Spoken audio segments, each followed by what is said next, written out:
A very good day, everyone, and welcome to today's webinar, Forging the Future of Low Emission Steel. On behalf of Observer Research Foundation America and WRI India, thank you for joining us today. Can we have the slides, Shruti, please?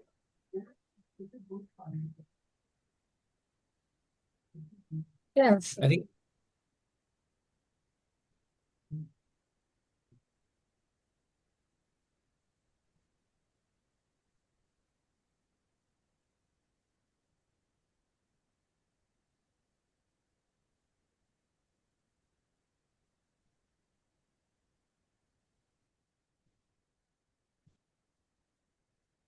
The housekeeping slides, please.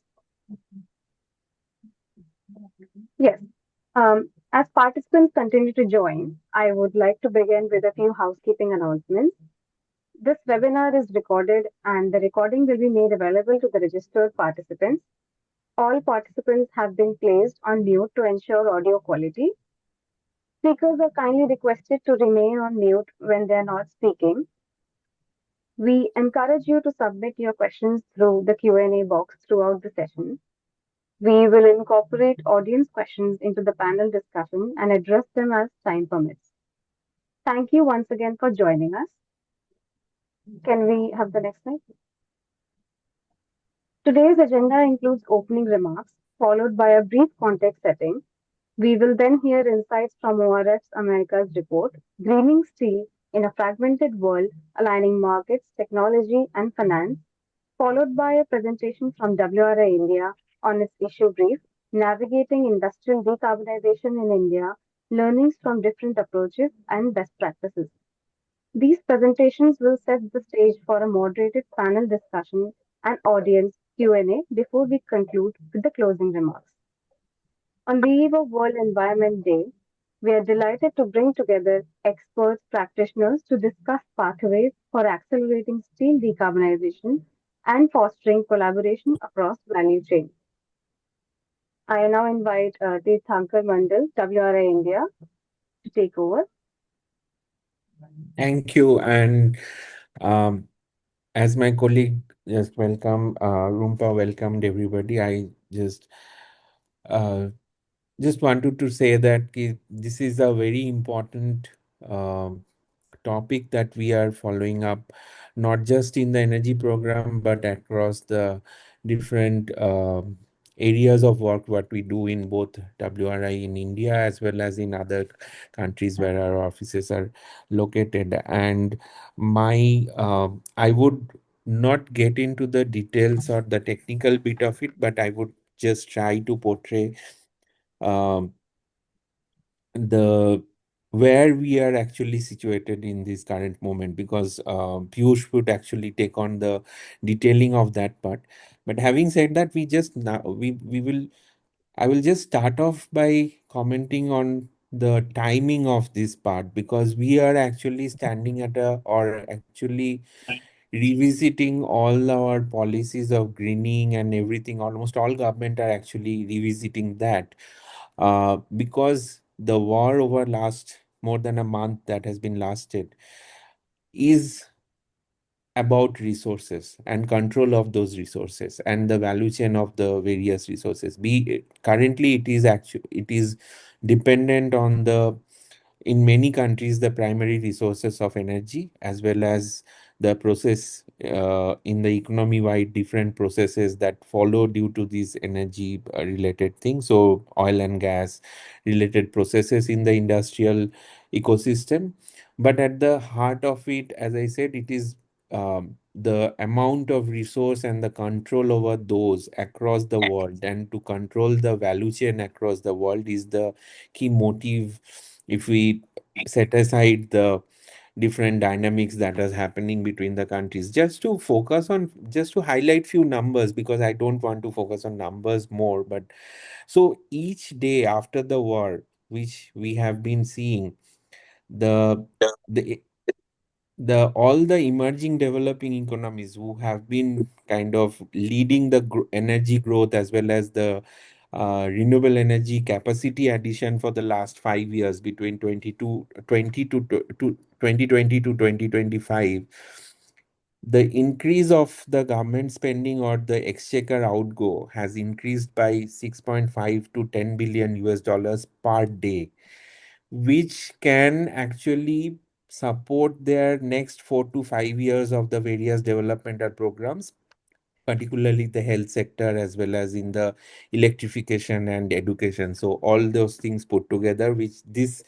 per day, if you get onto an annual level, it comes around, say, whatever it comes around, that amount can actually be equivalent to its spending for next 4 to 5 years. For India, it is actually 1.3 to 1.5 billion US dollars per day, which can actually support the just the renewable energy growth program for next 7 years. So we don't get that much of money from our budget for the renewable energy programs to develop, and so much of money we have been spending just to secure oil and gas supply chain, which is for all good reasons, because it is both used for industrial processes as well as it is used for the residential need as well.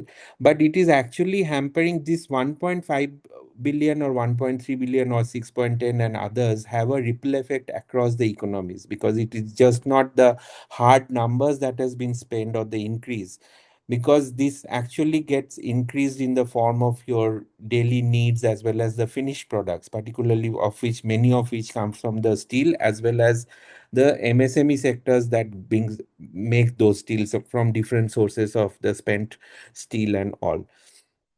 Now coming back, what does it then mean for the as a both from I'll take a economy wide shot, because all the experts can actually come in, because I just wanted to highlight, just situate the problem in the larger context, is that if you go back to the real commitments or real what is happening on the ground in the renewable energy fund, which is core to the energy transition bit, and that is why we are all here, in terms of the steel, all the EMDs put together has been doubling, like adding annually double the capacity of the all G7 countries put together in solar, wind, and hydrogen, hydropower. So between 2020 to 2025, this is the IRENA and the IRENA's couple of years of report, which has just came up in this year. So I think that is where so in one hand you see these are the core centers of the next generation of the energy transition, which is more economy wide, which has all these positive sides put into. And at the same time, we are seeing that for last 1.5 months or 45 days or so, there is pause or a certain pause on the efforts that is been. So there has also been a narrative that whether this actually contributes to a new opportunity kind of a matrix. And I will just bring into my last point, two last points.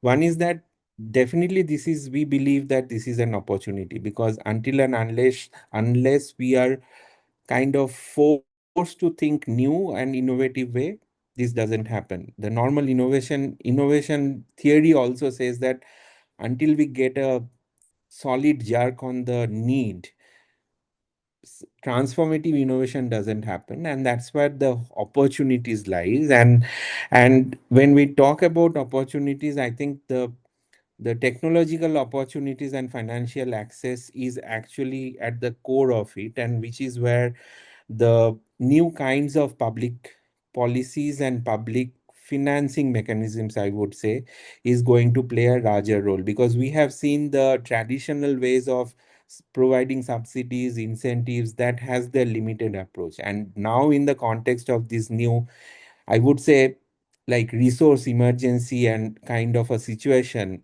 how the public policy and the public financing mechanisms can actually lead that growth in the emerging economies particularly, and then in the global south as well. That is where we all will be learning a lot from all the experts over here particular, and we will also, I'm actually excited to hear from the subnational level as well as the state level, which will very well build the thread to the global as well. So we have this exciting opportunity to really see from different scales how this is being impacted, or what are the opportunities that lie ahead. I stop over here. I may pass on to Piyush, who would actually talk about more on the sectors and what are the dynamics over there. Over to you, Piyush. Thank you, Tirthankar. Thanks very much for highlighting a couple of important aspects, importance of the moment, and of course the energy kind of that you talked about, how energy transition is moving. I don't want to take much time because we have experts to talk about, but maybe just kind of because I've been, we were in Korea, we did a kind of green steel convening, almost 17 countries were there. I was recently in South Africa. So just some of the things that kind of coming out from the global perspective is one of the thing I think steel, this whole kind of the steel decarbonization issue is not being seen as just the decarbonization or the climate kind of challenge, right? I think the question is now about it has become industrial competitiveness, energy security, economic development. So there are bigger opportunities being seen. And as I said, I think the question now is how, who is going to capture the most value of the green steel value chain, right? Where it is going to produce, who will produce it, right? I think those are the questions are being asked rather than how do we decarbonize steel. That's one of the big shift I'm seeing in the world in leading countries, steel producing countries. The second aspect that's also very clearly coming out is that tech is not a challenge. We know energy efficiency, we know electrification that we need to do. We are talking about scrap utilization. So there are we are talking about CC, carbon capture, utilization, storage, hydrogen based DRI, right? There are technologies, but I think the question here is technology at a scale, right? And when it comes to technology at a scale, it's about the market and how do we go towards market innovation. So I think the second kind of point that I wanted to make, it's moving from tech innovation to market innovation because that's how we can achieve scale, right? The third aspect that I wanted to highlight that this whole steel sector is very much kind of global, right? It's a global market. But when we are seeing the response, especially to achieve the decarbonization, the response is very much fragmented. Like countries and regions are taking their own approaches in terms of basic, how do we define green steel, right? Or low emission steel, or thinking about the certification system. How do you certify green steel, right? Standards. So those kind of things, I think the carbon pricing system, subsidy programs, or broader industrial strategies, I think those are kind of very fragmented. So I think the third challenge is this the fragmentation that we are seeing in the world to respond to this? Is this going to slow down, or eventually we are going to get aligned somehow? Because as I said, steel is a global market and we need kind of a global approach, kind of to some kind of global coordination to achieve this objective that we want to achieve. And that's where our report also focused, like greening steel in a fragmented world, because we are seeing a fragmented world, fragmented kind of responses. So with that, I think we'll cover more of these in deeper aspect. And I wanted to go to my colleague Carol to briefly next 5 minutes talk about some of the key findings from the report.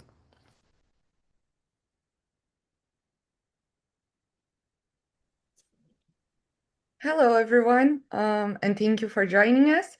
As Piyush mentioned, today I'll present the findings of the WRI America report, Greening Steel in a Fragmented World, which is the outcome of a strategic international convening that we hosted in Seoul, South Korea, earlier this year.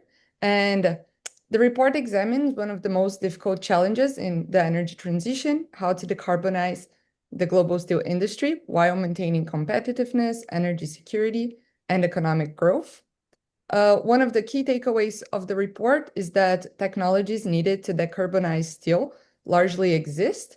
Capital is increasingly accessible, but deployment is being held back by coordination failures across markets, infrastructure, finance, and policy.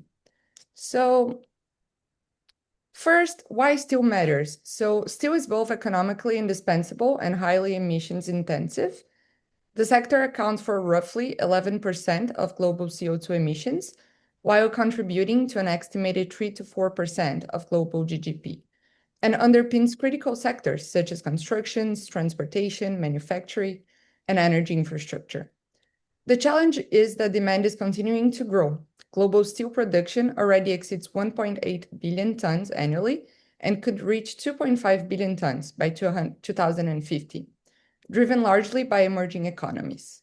India alone is expected to increase its share of global demand from about 8% today to more than 20% by mid-century, representing around 525 million tons annually.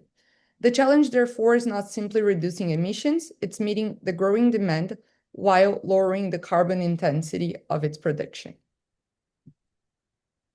The challenge is a systems coordination. A common perception is that steel decarbonization is primarily a technology challenge. In reality, it is a coordination challenge involving 4 interconnected systems: energy, supply chains, finance, and policy.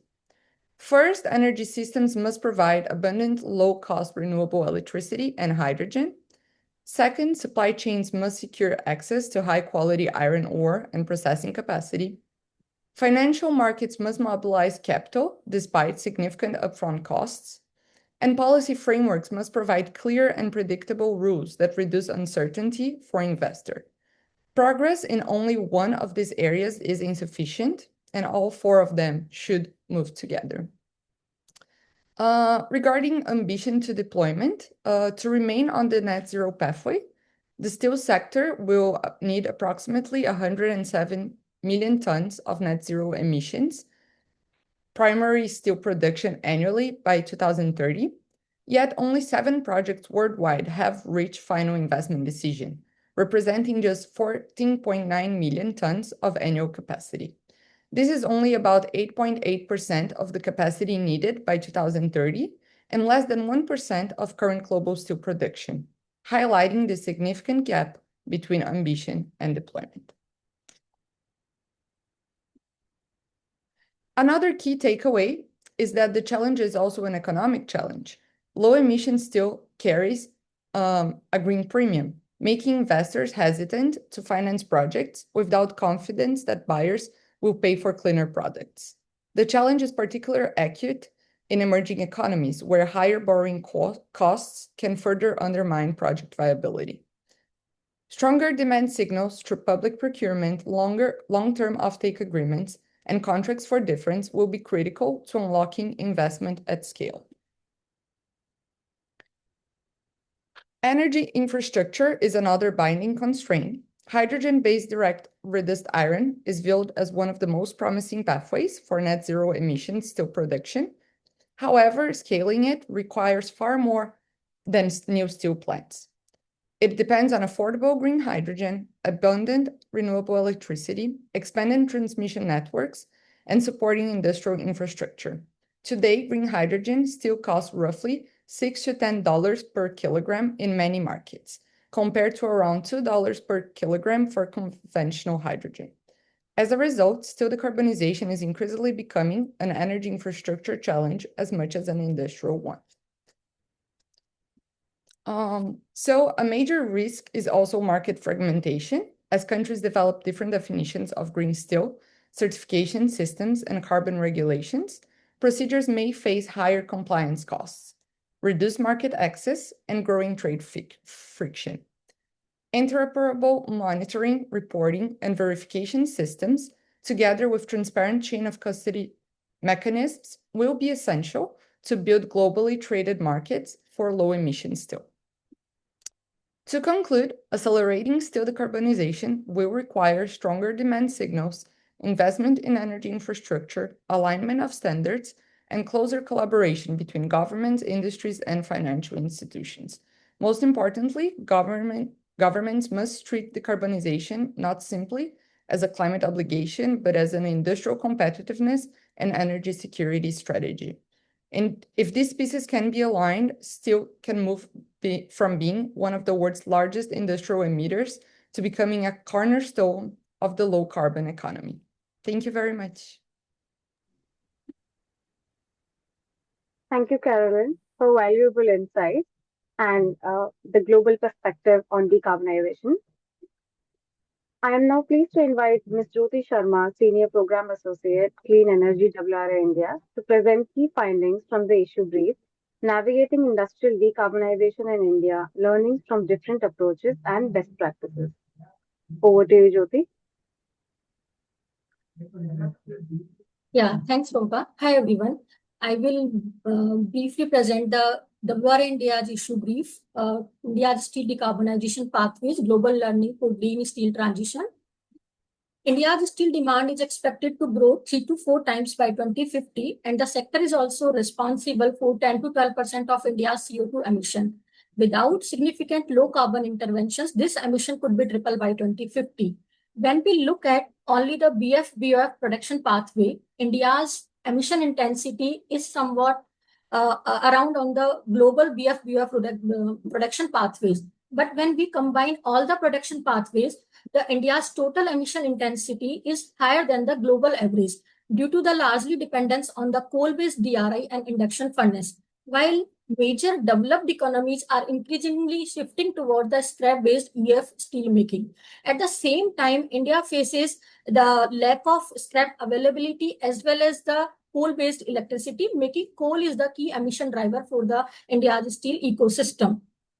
After analyzing different international roadmaps, we identified that beyond renewable energy and energy efficiency, there are 3 major decarbonization pathways for Indian context. So first one is the scrap-based EAF, which is commercially mature, but the key constraint is the fragmented scrap collection ecosystem. Second one is the replacing coal-based DRI with the green hydrogen, but the pathway required the affordable green hydrogen as well as the renewable power infrastructure. So third one is the CCUS deployment on the existing BF-BOF assets. So this is the important for, especially for the countries like India, where the coal-based infrastructure life is long. But the key challenge remains like high capture cost and CCUS infrastructure. We also analyze different different countries' roadmaps and to better understand the multiple pathways for low carbon steel. So Sweden Hybrid and Stegra project demonstrate hydrogen-based steel making at commercial scale. One of the interesting example of developing economies of Namibia, where green hydrogen is integrated into the reduction process. So instead of using carbon and carbon monoxide in the reduction process, hydrogen is using as a reducing agent and significantly reduce the carbon emission across the process. Similarly, other countries and other geographies are also exploring different transition pathways based on their infrastructure development as well as the resources availability. India is also emerging as a key player among the global green steel pathways. Companies like Tata Steel, Jindal, JSW Steel are also exploring some CCUS in hydrogen injection in BF-BOF plant as well as the JSW in scrap recycling facilities in India. And apart from some breakthrough technologies like smelting reduction and hydrogen plasma is at a pilot laboratory scale in India. Alongside these initiatives of industries, India is also making transitions towards the green steel transition momentum. So, however, there are some lack of challenges in terms of technology, like high cost of hydrogen, DRI, and CCUS. There is no mandatory green public procurement for the steel and finance risking as well. So, together, these indicates alone technology deployment is not sufficient. Parallelly, support across finance, infrastructure, and market mechanisms are required for future green steel pathways for the Indian context. So, thank you. Over to you, Rumpa. Thank you to both the presenters for those insightful presentations. We will now move into the panel discussion segment. To introduce our distinguished panelists and moderate the conversation, I would like to invite Piyush. Yes, Over to thank Piyush. you. Yes, thank you, Rumpa. Maybe we can remove this from the screen. We can have speakers. Yeah, thank you. Okay, let's get straight away into the conversation now. I think we have some insights from these presentations. I wanted to come to you, Dr. Sharma. You were Secretary, Ministry of Steel, and actively shaped the kind of steel policies in India. And I wanted to ask, what are the kind of recent developments, especially in terms of when we are thinking about steel decarbonization? What has been done? What needs to be done? So over to you if you can talk about next maybe 3-4 minutes. Right. Thank you so much, Piyush. If you look at it, that India, in spite of lot of discussions in COP and lot of failures in coming to an agreement of the climate concerns, India continued on its path, and especially the steel sector, where they came up with their report on how and what is the short and long term pathway in which they are going to go ahead with it. And therefore, what you will find that even India is reaching to 300 million tons by 2030, and maybe add on another 150 million tons in another decade for as there. But there is a very strong energy strategy which is going to go along with it. So, if you look at it in all seriousness, the government and industry adopted it. India came up with its taxonomy, very clearly defining when will they brand something or label something as a green steel. And that has been agreed upon both by the industry and the government and rolled out.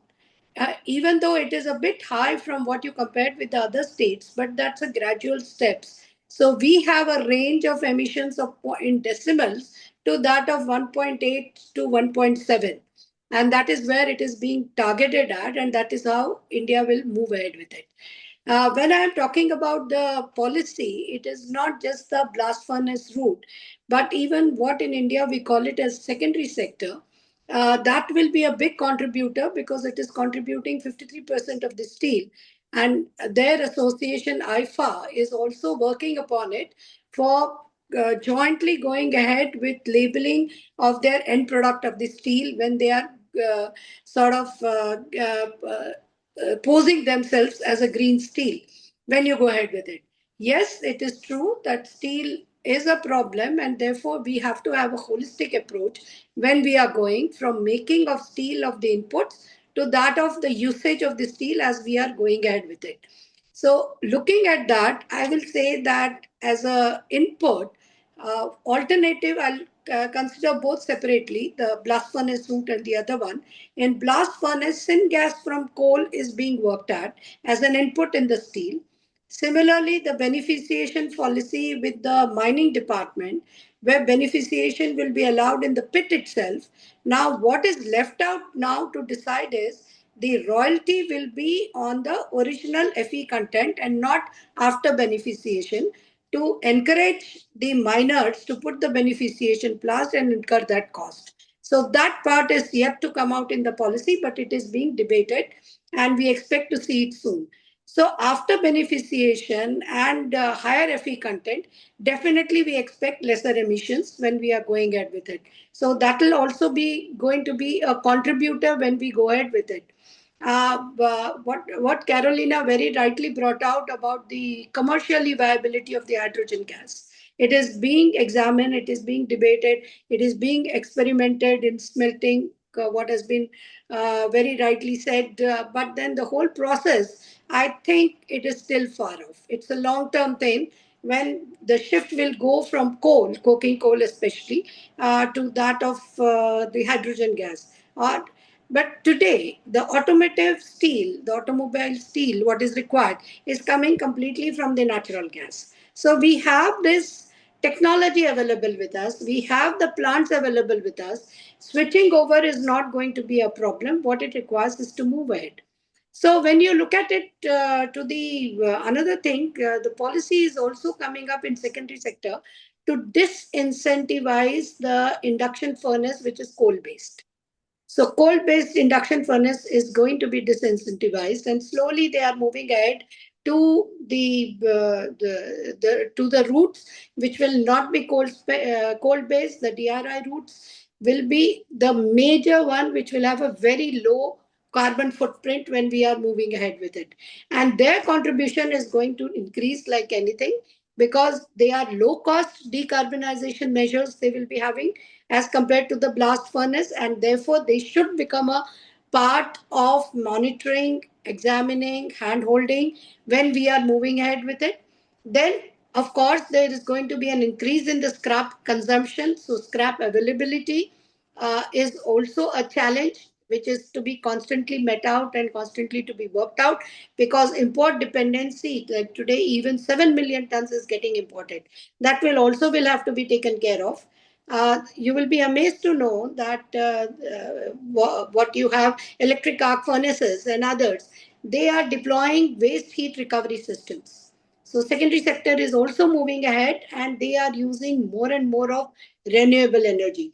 So in the sense, they may be faster in moving to scope 2 or scope 3 vis-a-vis the blast furnace people, where disaggregating the source of the energy of power is not becoming that easy. And they are also going for their digital monitoring tools when you're moving ahead with it. So you will find that if you look at the entire scenario in the policy making, taxonomy is in place. It is very much and adopted by the industry. The blast furnace routes are making attempts through syngas for cutting down the coking coal usage, and in the smelting process to some extent they have gone, and little tiny research measures which they are going ahead. Hydrogen gas is going to be a long term for them for replacing the coking coal. It's not easy, but there is a very big silver lining coming from the secondary sector, where electric arc furnace route is getting encouraged, induction coal based is getting discouraged or disincentivized. Then you have a better carbon footprints, very low from them, and they are going ahead with waste heat recovery systems. So the focus has to come to the secondary steel sector when we are going in a very big way. And they are also coming with a reward for incremental emission reductions. So IFA among themselves, they are going to sort of reward them when you are going ahead with it, which is a very, very encouraging thing they are moving ahead. So in the sense, in India, the policy and the industry are completely in sync, irrespective of what is happening in the COP, what is happening at the world level. The CBAM, definitely it will be catered for whatever percentage is exported to Europe, which will come through the DRI routes, which will be meeting all these carbon emission things. Even the big players have established the DRI based plants to so that that will cater for their export usages. So they will be quite on par with the norms of the CBAM when they are exporting their steel into it. But within the country also, carbon emission constantly will be brought down when you're moving ahead. One big challenge is what the demand of it. What Jyoti has also flagged it, that procurement, the procurement of the green steel. What we are working on it is the extra cost which is going into the green steel is coming to around 6%. Whether there can be a tax exemption on it so that the government, it's not immediate loss. And the procurer, the biggest procurer is another wing of the government, that is your construction or your infrastructure departments. For them also, it becomes an advantage. And when I was mentioned about the holistic in the beginning, it is very important for India to also switch over in real estate to precast constructions, because that will also bring out into the entire value chain the emissions and the pollution that is happening en route, and quality checks will be there so that green carbon, many of the big builders are now going in for it. And Ministry of Steel has sort of zeroed down on a startup which is going to sit in different plants and sort of based on that data, tell them about the embedded carbon as well as what kind of steel is there. So each lot which will be coming will get labeled in the process, and they have identified 15 of the steel industries, including both primary and the secondary sector. So let's see how it evolves and how it works out, Yeah. and we are able to manage, right? Great, great, great. Thank you very much, and thank you for highlighting the importance of the secondary sector. I think that's very, very important, and also touching the CBAM. I think there was already a question in the chat box on the CBAM aspect. So thanks very much. I liked also, like, how did you say the technology is there and the plant is there, what we need to move ahead. So just I wanted to go in terms of moving ahead. I think MPP, Mission Possible Partnership, is trying to bring all the pieces of the puzzle together, businesses, finance, demand side, policy. And Rachel, I wanted to come to you if you can talk about in our report, as you see, like we have already highlighted the fragmentation kind of coordination challenge rather than a tech challenge. How MPP is working on bringing everything together? Maybe you would like to highlight some of the examples. Love to. A real pleasure to be here this afternoon, this evening. Thank you, Piyush. Quick intro on Mission Possible. I'm Rachel Howard. I lead Mission Possible in Asia Pacific, and we're an alliance of climate leaders who are really looking at how to unlock the bankability conditions for clean industry, including steel and other heavy energy-intensive sectors. I appreciate you shared some of the pipeline tracking that we do. We are tracking over 1,000 clean industry projects globally. These are commercial scale, deep decarbonization projects, and over 140 of those have been financed. In the steel sector, there's about 30 deep decarbonization projects and a further 60 sort of non-near zero, but first steps. This is gas DRI, this is circular scrap. So there's projects and momentum there, but we do see bankability issues being, getting in the way of those projects getting financed and constructed. So the fragmentation challenge that you've happy to share a few perspectives of where we see some of the biggest fragmentation issues, which you've highlighted in your work. The first is demand and supply mismatch. There's green signals in some markets, but aren't matched to the supply market. So there's green signals in Europe with an ETS and additional measures, which I'll speak about in a minute. But clean production has to scale up in Asia.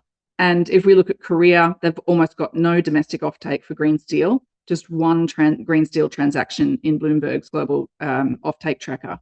So there's fragmentation of supply and demand. The second major issue is that no market controls all the levers that are required for bankability.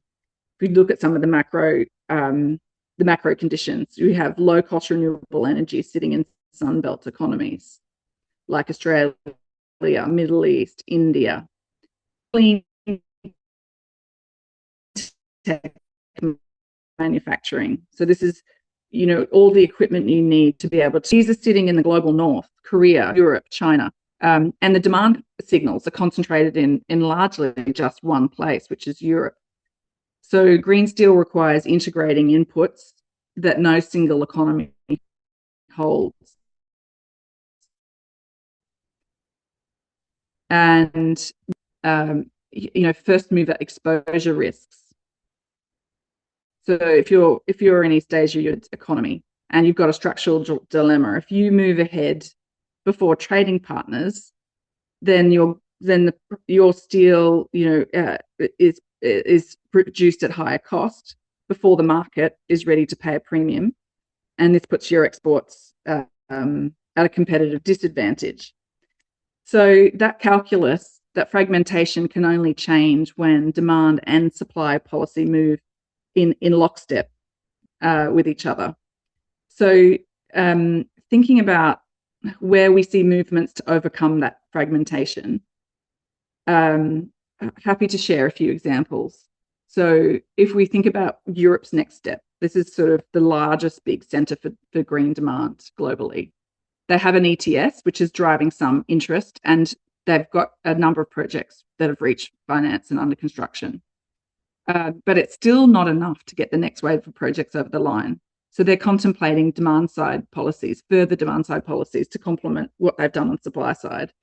This is encapsulated in the Industrial Accelerator Act, which is really about using lead markets, so taking auto, defence, construction, and creating requirements to start purchasing and substituting small amounts of green commodities.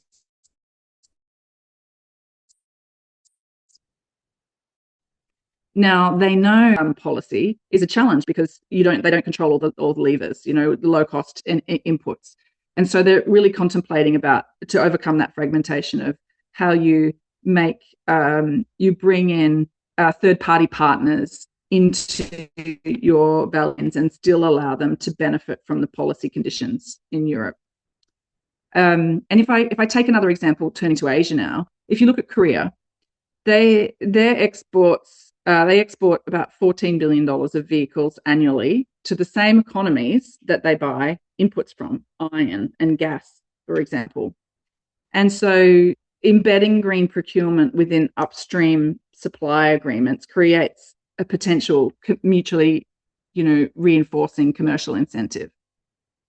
So where we see a movement in countries overcoming the fragmentation is starting to think about reciprocal market scale-up opportunities. We think the simplest and things that might move fastest is bilateral trade opportunities, but increasingly, multilateral, trade architecture kind of structures. But we think that's the next horizon, starting to think about how you can overcome that first mover risk that you have by starting to work with your supply chain partners to create those reciprocal and mutually reinforcing market scale-up interventions. That's a few thoughts on fragmentation. Thanks very much, Rachel, and thanks very prominently highlighting the demand and supply mismatch that we are kind of seeing in the world. With that, I wanted to come to you, Mr. Rastogi, highlighting specifically because you are looking at the state level, and India, I think, is the second largest steel producer, and Jharkhand is the third biggest steel producer in the country, right? I think very prominent role again Jharkhand as a state level is playing and has to play in this whole steel decarbonization agenda. So maybe some perspective of how what are some of the initiatives at the state level and how we can tackle this challenge. Thank you, Piyush. Am I audible clearly? Yes. Yeah. So thank you very much. You rightly said, Jharkhand is so poised, not only steel, we produce coal, iron ore, alumina. So 40% of country mineral reserve is there in Jharkhand. So that is reflected in our, GSG emissions is very high as compared to national average also. So bigger challenge for us to decarbonize as well as create an alternative economy in our state. How do we reduce emission? And Jharkhand is producing almost, we are third in steel production. And so how do we do it? A few intervention, state has started taking, we have taken a holistic approach, how we can transit, how we can create molecule and electron green in our state. So that is a strategy state is taking. Bigger players like Tata Steel, that is the bigger player in SAIL, of course. Dr. Aruna Sharma is also here. These are the two bigger players in the state in steel manufacturing in state. Problem lies with the, hello. Yeah, problem lies with the crude steel. The route to decarbonize crude steel for the state is going to be more challenging because, as you say, technology is already there. The cost of hydrogen is is a cause of concern, but what about state is facing lot of challenges. How do we decarbonize our these crude steel manufacturing units? How do we handhold? What kind of a technology of course is there, but what kind of a investment bankable projects are there, how they can take the advantage? So two interventions state is going to take. We are coming out with our own green hydrogen policy where we are going to support MSMEs and large medium scale industries, how we can support them. So very soon government state will be notifying our state green hydrogen policy. Second is another area of concern for Jharkhand is, as you see, how do we, making investment into coal-based DRI, how immediately it is not possible to shift. So we have around 50% of the land as a wasteland. Can we go for a large scale hardwood energy plantation in our state? Because land state is also facing a lot of degradation issues because of a rise in temperature. So it is a plateau state. So we also taking a route to raise, hardwood plantations on wasteland so that it serves two purposes. you can sequester the carbon as well as you can convert them into, a renewable resource of low emission carbon of coal. So that is another route that is also possible. Second is how we can use syngas, because recently Ministry of Coal has introduced one project in Jamtara district in our state where coal can be converted into syngases, which can be supplied to the lot of steel industries. So it is overall state is trying to reduce their carbon emission and trying to handhold MSME and medium scale steel producing units in our state. Uh, that is what we are doing, and we have created a roadmap, aligning our state with the national roadmap that how we can reduce our carbon emission by 2070, because right now it is more than the national average. So for us, it is a bigger challenge to reduce our carbon emission and provide roadway for greener steel or low carbon steel in our state. Some of the industries which are, Dr. Aruna mentioned about CBAM, some of the ferroalloy is getting exported to Europe. So they are also facing challenges, but they are in the process of technological upgradation, like waste heat recovery that has become mandatory in those plants. They are trying to reuse char for energy production. So it is about recycling the carbon, how they can recycle the heat. Those all interventions already, industry has also started taking place. Another area, we are also promoting, from pollution, how you can abate the pollution in steel industry. We have started a rating program for the industry where you can, if you are reducing your emission below certain, like deploying CCUS or CCTS. So how you can reduce your emission and how you can earn credit so that, your investment can be recovered by that. So that program is also undertaken by Pollution Control Board, which is already, a lot of steel industry, they've already enrolled under that program. And I believe in coming 1 or 2 years, all these programs, you will see a lot of impact coming from Jharkhand. Thank you, Mr. Rastogi. Thank you for highlighting the different kind of policy initiatives and activities that is going on. Also, I think the cost of hydrogen, I think it's the same case in many countries. How to make it more cost effective. I think I think we need more work in that space. With that, I wanted to come to you, Zhao. I think very important role. I think everybody is talking about demand and supply kind of mismatch, and the auto sector has a very critical role to play into this whole kind of value chain that we are talking about. Stellantis, and I didn't know it's the world's fourth largest car kind of producer, right? Auto producer in terms of vehicle produced annually. So that was I did not know that. So seeing that, like, how are you kind of seeing this whole kind of decarbonization agenda on the steel, and what kind of, especially the policymakers and industry, steel producers, what kind of signals they should expect from you? Uh, so if you can talk about maybe some of those perspectives, I think that would be really helpful. Yeah. So, Piyush, thank you for the invitation.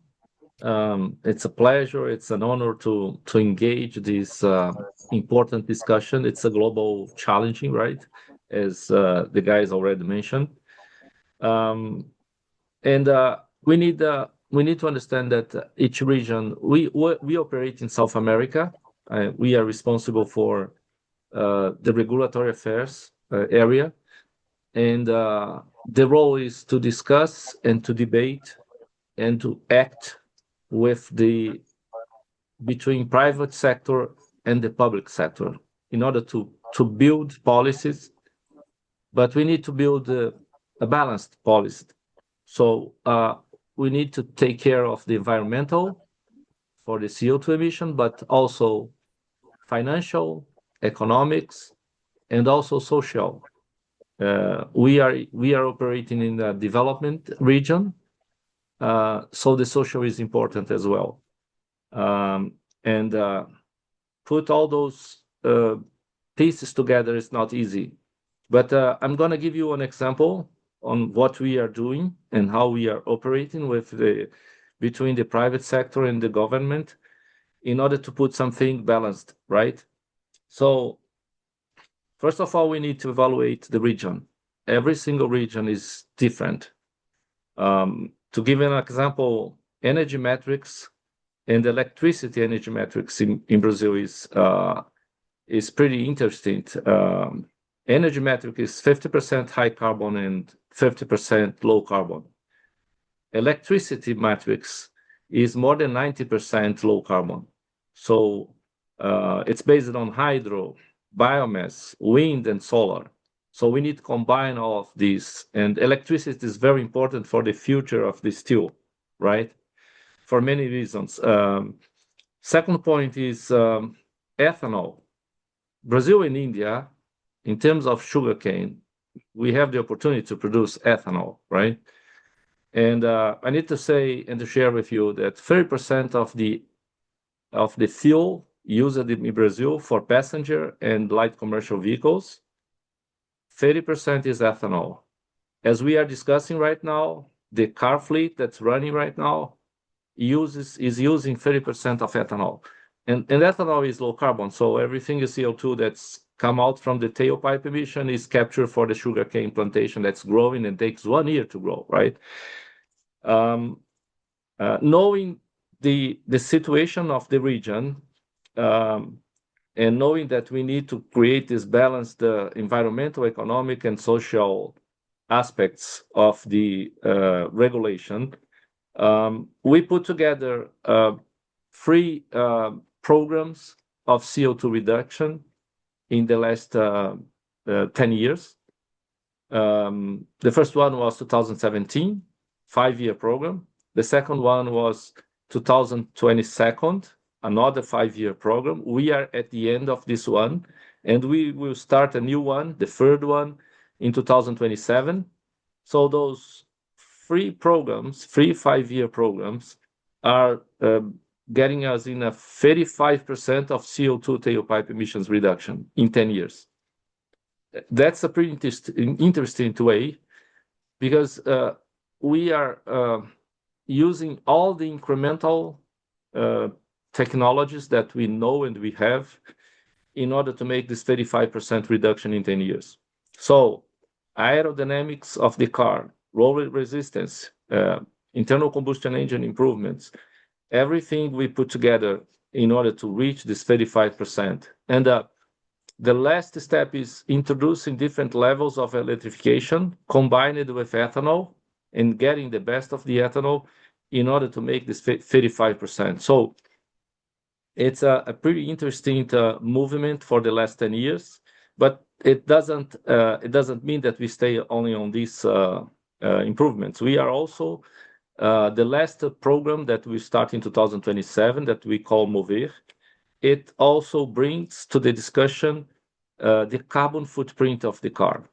So we need to declare scope 1, 2, and 3, the carbon footprint of the car. That's the moment on the steel plays an important role, because in an internal combustion engine or hybrid vehicle, 60% of the weight of the car is steel. And we know that we have huge opportunities on the steel, using the example of what we did for the exhaust emissions of the car, the 35% improvement. We have the opportunity, in order to use incremental improvements on the steel production, improve the CO2 reduction on the steel production. So starting from improving the productivity, using the scraps. We are not using the scraps in the right way in Brazil. So the MOVER program brings us incentives in order to increment the usage of the scraps in order to produce steel. Natural gas is lower carbon intense than the coal. Brazilian steel production is based on coal. biogas, biomass, all this kind of energy can be used in order to replace in an incremental way the coal.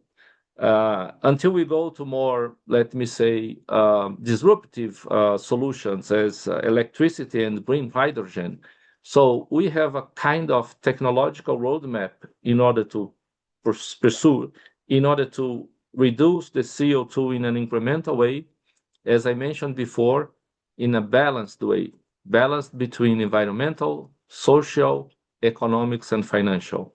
That's the kind of path that we are discussing and procuring in order to produce economical, feasible, low carbon steel along the next years. Thank you for the opportunity again. If you can just ask a quick follow-up, like how fast or slow you are seeing the demand for green steel coming from automakers? Is there any quick thought on that? Yeah, as I mentioned before, we need to declare the carbon footprint of the car.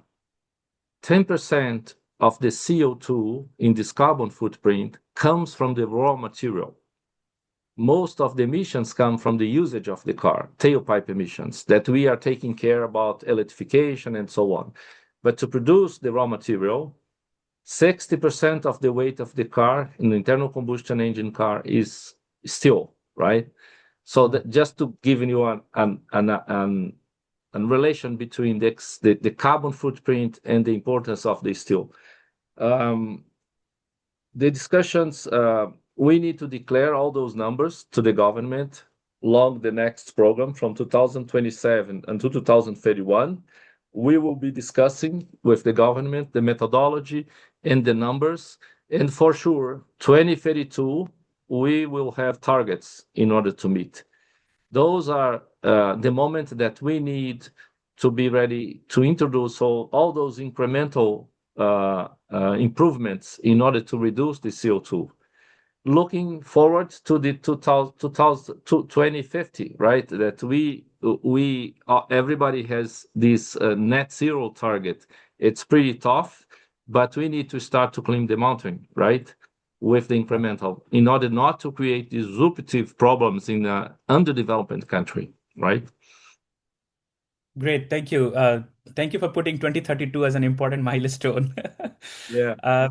I think we are, very interesting conversation. We are going over time, might go like 5-7 minutes I wanted to take. We will not have chance to go for the second round of questions, but I wanted to take a few important questions from the audience. There is a question and maybe question I think asking in the Indian perspective, but I would like to broaden that question. I think there are many technology options we are talking about, from electrification, hydrogen, biomass, efficiency, CCUS, right? DRI and all, like what, like, how to prioritize which technology options is best suited for which geography or country.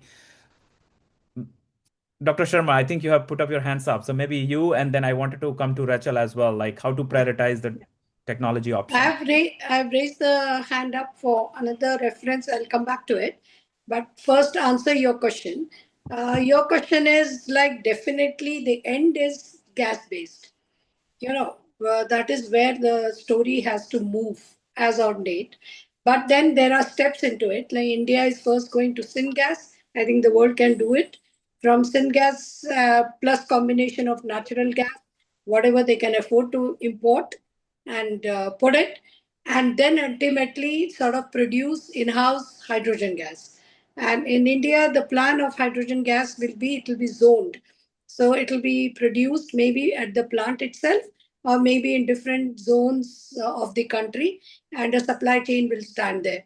The GAIL has already put the pipeline for the gas transmission. It's only that commercially viability has to come up, and everybody is waiting for that to happen. The reason why I raised the hand was there was a question on slag and other things. The person who raised the question, I think I must respond to it. Now, slag is getting used in the road construction in a very big way. So, what heaps we used to form in all the steel plants, now we have found an outlet for it. So, it is going ahead with it, and some of it is also going That is both what you get from the blast furnace and what you get in the other processes. It is also going and absorbed in the agriculture. It is mixed with fertilizer because of its high iron content. It is powdered and then mixed and spread. So that is also coming in very strong. So in the sense, in a holistic approach of environment concern, yes, that comes. But focusing on the manufacturing, it will be staggered. It will be staggered. So we are going ahead whole hog for syngas. The government has come with a policy to encourage that and sort of giving them some concessional support also into it. And with that, we'll be in readiness to absorb hydrogen gas as and when it comes. Right. Thank you. Thanks for also responding to the Slack question. I think that was also important. Rachel, I wanted to come to you. Maybe some perspective on prioritization of the technology, and also I think there is another question on the scrap-based kind of steel. Is there enough scrap? Is there enough quality scrap that we need to do for steel production? If you can maybe briefly talk about that. Can you hear me, Rachel?